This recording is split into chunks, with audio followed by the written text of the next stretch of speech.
Okay guys, meron tayong Sniper version 1. Ito yung legendary MX King, oh. Stock HTR map from Baguio. Ayan, oh. Papi, ang dahil nagre-remap itong magaling, ah. Dito na lang ako pala. Ando yung mga idol ko, ah.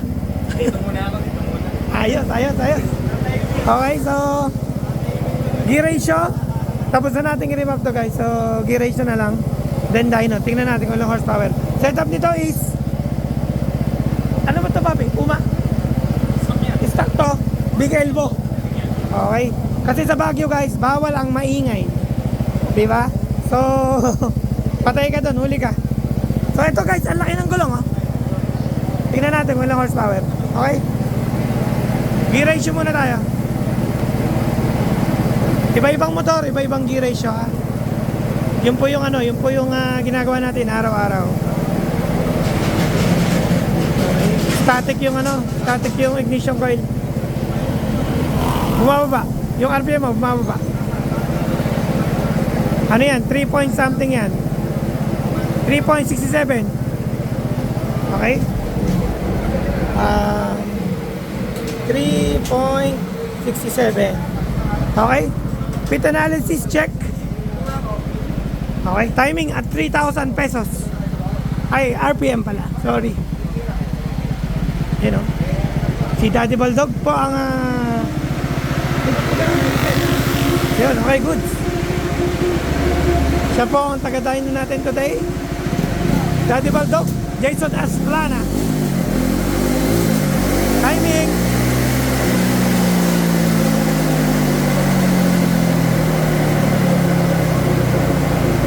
Go!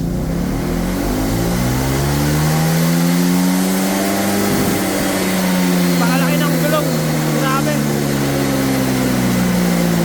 Today is Thursday,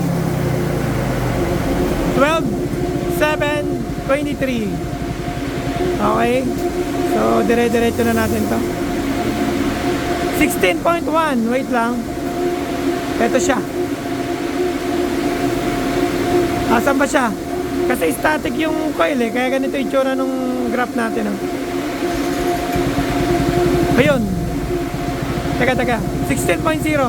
Power band 9196 RPM. Diba? From Baguio City. Baldog, kaya pa ba? Ayan na. Timing. Go! Nalate ng konti.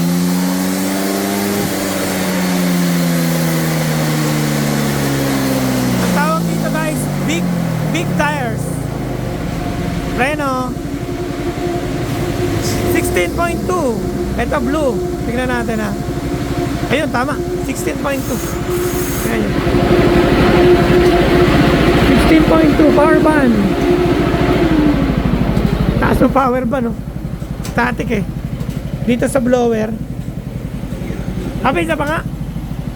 Manatong pa na isa. Para sulit ang biyahe, syempre. Yan ang importante doon. Huwag tayo magtitipid sa serbisyo. Kailangan sulit. Go!